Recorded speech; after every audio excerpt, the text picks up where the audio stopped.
हर हर महादेव। जय श्री कृष्णा।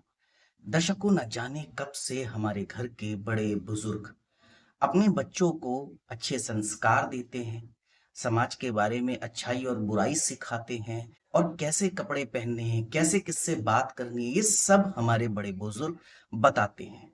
खास तौर पर लड़कियों, आप सभी को पता है, लड़कियों की इज्जत जो होती है वो लड़कों से कई ज्यादा होती है। एक लड़की को उसके माता पिता, दादी दादा या कहें जो भी उनके घर के बड़े होते हैं, वो भी उन्हें एक ही चीज सिखाते हैं कि बेटा जब आप बाहर निकल रहे हो तो इस तरीके से बात करनी है, ऐसे कपड़े पहनने हैं, ऐसे जाना है, ऐसे चलना है। और आज के समय में तो एक अच्छी बात क्या है कि लड़कियां जो है, बच्चियां खुद इतनी समझदार हैं कि काफी बड़े-बड़े क्षेत्रों में नाम कमा रही है, जिससे उनके माता-पिता का नाम तो हो ही रहा है, साथ-साथ देश, समाज और जहां वो रहते हैं, चाहे वो गांव हो, शहर हो, सभी का नाम हो रहा है। लेकिन अभी खास तौर पर आपने जो जंतर मंतर पर प्रोटेस्ट देखा था, आप सभी ने देखा होगा कि काफी वीडियोस सभी के फोन में जब लोग रील स्क्रॉल कर रहे थे तो ज्यादातर वीडियोस या कहें रील्स जंतर मंतर की आ रही थी।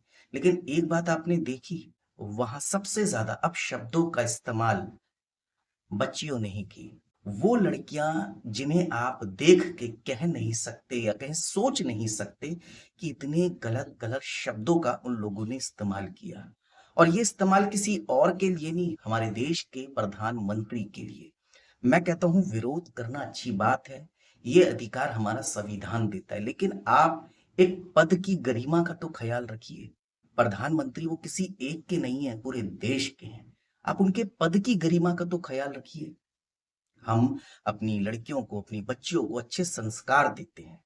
आपको मैं ये बता दूं, जो ये बच्चों की वीडियोस या कहीं रील वायरल हो रही है ना, सभी के मुंह से एक ही चीज निकल रही है कि ये संस्कार दिए हैं माँ बापों ने।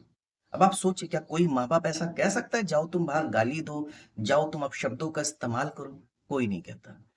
लेकिन हम जो गलती करते हैं या हमारे से जाने अनजाने में कोई गलती होती है, फिर भी लोग, समाज हमारे माँ बाप को ही दोष देते। अब आप बताएं, क्या इन लड़कियों को इतने ज्यादा गलत अपशब्दों का इस्तेमाल करना चाहिए था जंतर मंतर प्रोटेस्ट में? या प्रधानमंत्री को इतनी भद्दी भद्दी या कहीं गंदी गंदी गालियां देनी इनको शोभा देती है? अब क्या इनके माँ बाप की सच में गलती है या फिर इनके अपने दिमाग का फितूर? कमेंट में बताएं।